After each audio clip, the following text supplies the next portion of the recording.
السلام علیکم کلاس 5، کیسے ہیں بچوں آپ سب؟ آج ہم نے باب نمبر 3 کا سبق نمبر 2 کرنا ہے جو ہے مسجد نبوی کی تعمیر۔ جیسے ہم کہتے ہیں خانہ کعبہ اللہ پاک کا گھر ہے، اسی طرح مسجد نبوی کس کا گھر ہے؟ ہمارے پیارے حبیب حضرت محمد مصطفیٰ صلی اللہ علیہ وآلہ وسلم کا گھر ہے۔ اور اس کی مسجد نبوی کی تعمیر یعنی مسجد نبوی کس طرح بنائی گئی، یہ سبق اس بارے میں ہے۔ آج ہم نے اس کا کوسچن نمبر 1 کرنا ہے جو ہے صفحہ نمبر 33 پر۔ پہلا سوال اس کا ہے مسجد نبوی کی عمارت کس چیز سے بنائی گئی؟ اور اس کوسچن نمبر 1 کا آنسر ہے پیج نمبر 31 پر، اور وہ سٹارٹ ہو رہا ہے 6th لائن سے، 6th لائن کے اینڈ سے۔ مسجد کی عمارت نہایت سادہ تھی، یعنی آج جیسی ہم دکھ رہے ہیں مسجد نبوی جب بننا سٹارٹ ہوئی تھی تو یہ بالکل بھی ایسی نہیں تھی۔ اس کی دیواریں کچی اینٹوں کی بنائی گئی تھی۔ کچی اینٹیں جیسے آج ہم کہتے ہیں نا پکی اینٹوں کا گھر بنا ہوا ہے، تو اینٹیں مٹی کی بنی ہوئی تھی، کچی اینٹوں سے اس کی تعمیر کی گئی تھی۔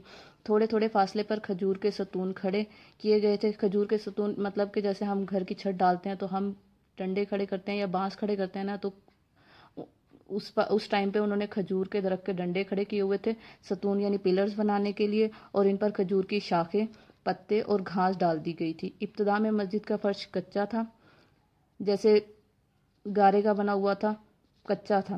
جب بارش ہوتی تھی تو کیچڑ ہو جاتا تھا، بارش سے جب گارا مکس ہوتا تھا تو کیچڑ ہو جاتا تھا۔ بعد میں فرش پر کنکریاں بچھا دی گئیں، یعنی چھوٹے چھوٹے پتھر بچھا دیے گئے اور اس فرش کو پکا بنوا دیا گیا۔ اب پیج نمبر 33 پر اس کا کوسچن نمبر 2 ہے، صفہ سے کیا مراد ہے؟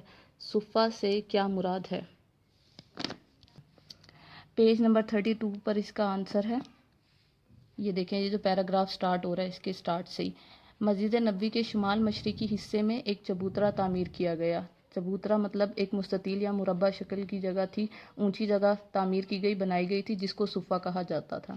یہاں پر جو صحابہ کرام رضی اللہ تعالیٰ عنہ تعلیم حاصل کرتے تھے انہیں اصحاب صفہ کہا جاتا تھا، یعنی جو صحابہ کرام یہاں پر دینی اور مذہبی تعلیم حاصل کرتے تھے ان کو اصحاب صفہ کہا جاتا تھا۔ جن صحابہ کرام رضی اللہ تعالیٰ عنہ کا گھر بار نہیں تھا، جن کے پاس رہنے کی جگہ نہیں تھی، وہ یہیں قیام کرتے تھے، تو وہ یہیں رہتے تھے اور اسلام کی تعلیم حاصل کرتے تھے۔ پیج نمبر 33 پر ہی ہے ہمارا کوسچن نمبر 3، مسجد نبوی کی فضیلت بیان کریں، اور اس کا آنسر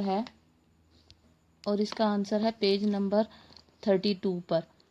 مسجد نبوی کی فضائل جہاں لکھا ہوا ہے، ہیڈنگ یہاں سے سٹارٹ ہو رہا ہے، تو اس کا آنسر یہاں سے سٹارٹ ہو رہا ہے۔ مسجد نبوی مسلمانوں کی سیاسی مطلب سیاست سے متعلق بھی، معاشی مطلب مال و دولت سے متعلق، معاشرتی ہمارے معاشرے سے متعلق، اور مذہبی جو ہمارے مذہب سے متعلق ساری سرگرمیوں کا مرکز تھی مسجد نبوی۔ مجاہدین اسلام کا مرکز اور تربیت گاہ بھی مسجد نبوی ہی تھی۔ مجاہدین کہتے ہیں جو اللہ کی راہ میں جہاد کرتے ہیں، تو ان کی تربیت بھی یہی کی جاتی تھی مسجد نبوی میں۔ رسول صلی اللہ علیہ وآلہ وسلم نے مسجد نبوی کی فضیلت یوں بیان فرمائی ہے، جو آدمی گھر میں نماز پڑھے اسے 1 نماز کا ثواب ملے گا، محلے کی مسجد میں یہ ثواب 25 گنا زیادہ ہو جائے گا، اور جامع مسجد میں 500 گنا اضافہ ہو جاتا ہے۔ مسجد اقصیٰ میں 50,000 گنا بڑھ جاتا ہے، اور میری مسجد میں بھی 50,000 گنا ہے، جبکہ مسجد حرام میں 1,00,000 گنا تک ثواب ملتا ہے۔ آئی ہوپ آپ کو سمجھ آ گئی ہوگی۔ ان تینوں کوسچن کو آپ نے یاد کرنا ہے۔ اللہ حافظ۔